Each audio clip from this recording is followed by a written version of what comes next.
Hi everyone, it's Graham again and welcome back to my channel.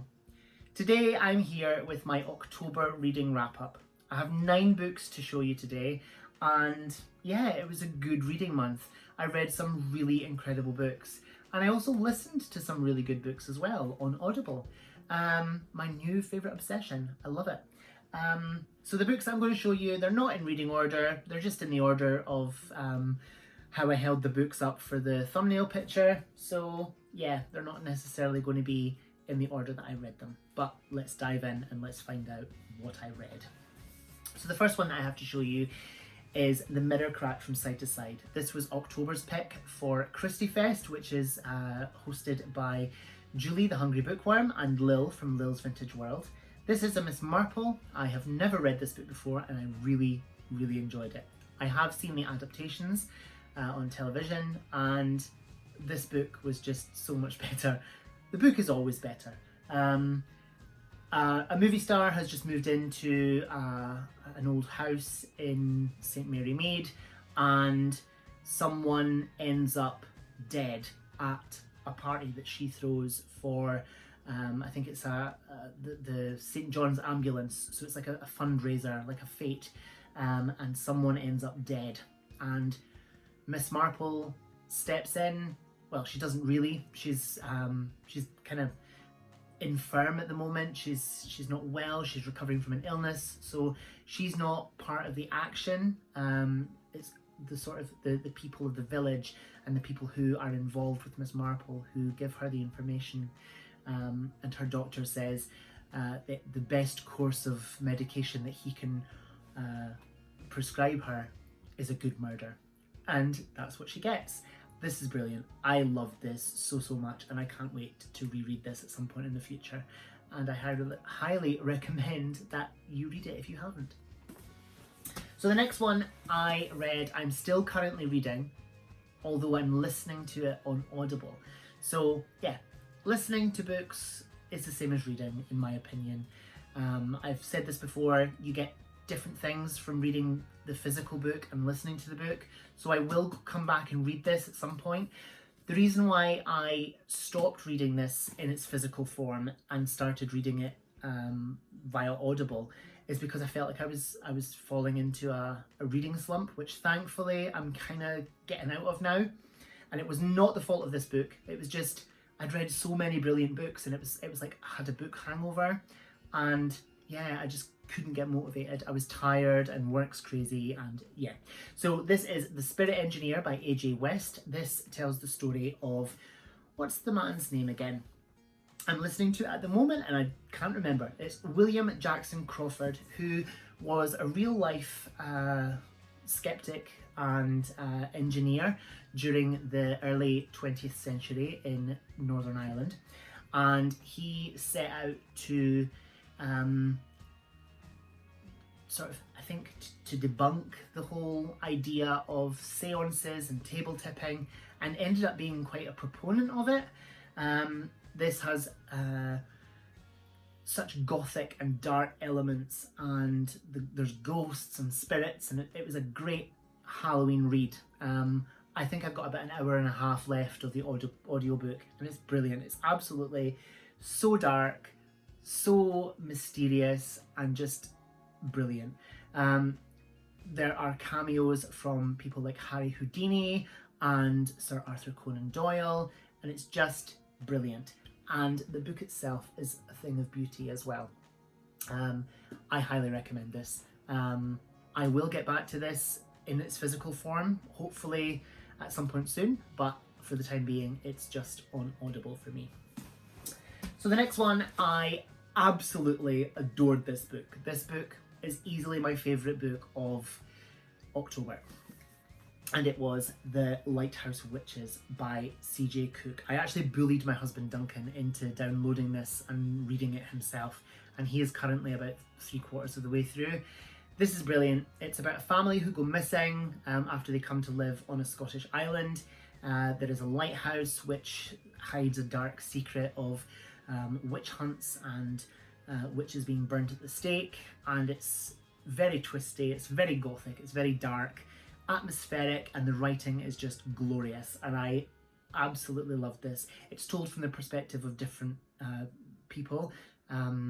So it's women in this family, and it kind of jumps between now and the end of the 90s. So 1998, when they go to live in this place. The mother of the family is an artist, and she has been commissioned to create a piece of art in the lighthouse, which is mentioned in the book.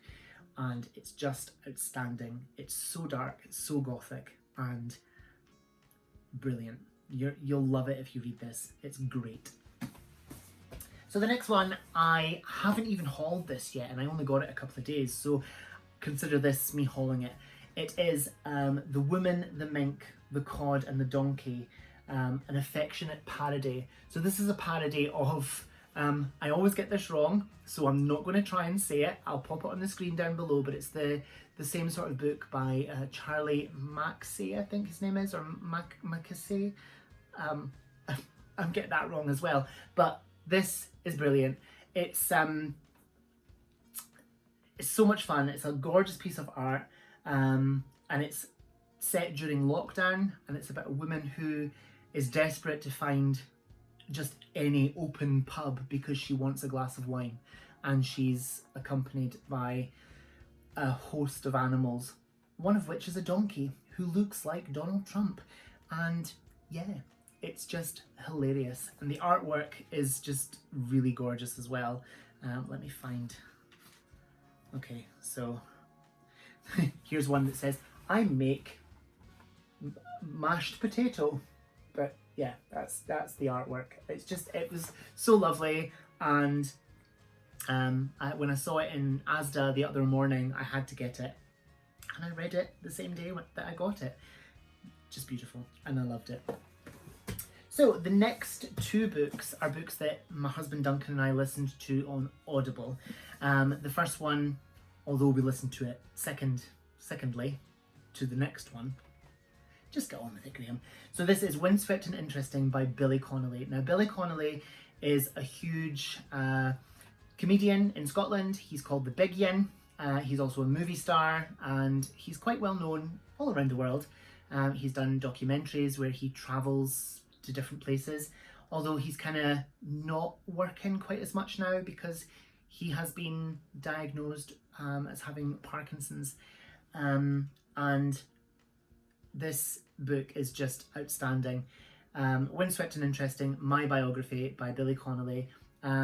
His reading of it on the audiobook, it did feel quite like he was struggling at times, because he was reading very fast, and sometimes it was a bit like almost quite slurred, but I think that's a symptom of his Parkinson's disease. But it was just brilliant. This talks about his life in Glasgow as a young child, and the abuse and the life that he led in his young life in his family. I was quite shocked to find out some of the things about Billy Connolly's young years that I didn't know. But this is just hilarious, and he goes off on tangents and tells funny stories and great little anecdotes, and it's a book that I highly recommend. I will get to the physical book at some point soon, hopefully, but I really like this, and so did Duncan as well. So the next one, we actually met the author. We were listening to this on audio, and by the time we met the author, we still had about an hour left of the audiobook. So on the way home from the event, we listened to the last hour of it, and it was brilliant. It was read by the author herself, and it is This Much Is True by Miriam Margolyes. Now, I also got this signed and dedicated to Duncan and I, purely just because we had both sort of experienced the audiobook together. I will, again, read this physical copy at some point soon, because I do like to listen to the audio and then read the physical copy, or vice versa. So this talks about Miriam Margolyes' young life, and her acting career and her later life, and it's just so funny. She is brilliant. She's so truthful and honest, and she doesn't mince her words, and she's the kind of person that I could see, you know, going for a coffee with and spending an amazing 45 minutes just chatting with, you know, one of these really sort of interesting, incredible people. And I really enjoyed this, and I recommend this to anyone who likes people like Miriam Margolyes, because you'll not regret it. It's very good. So I was sent this one for review, and I enjoyed it. It was very dark. This is called Surviving Home, and it's a collection of poems by Katerina. This talks about a young woman who has grown up in less than exceptional circumstances, surrounded by abuse and drugs and a poor family life.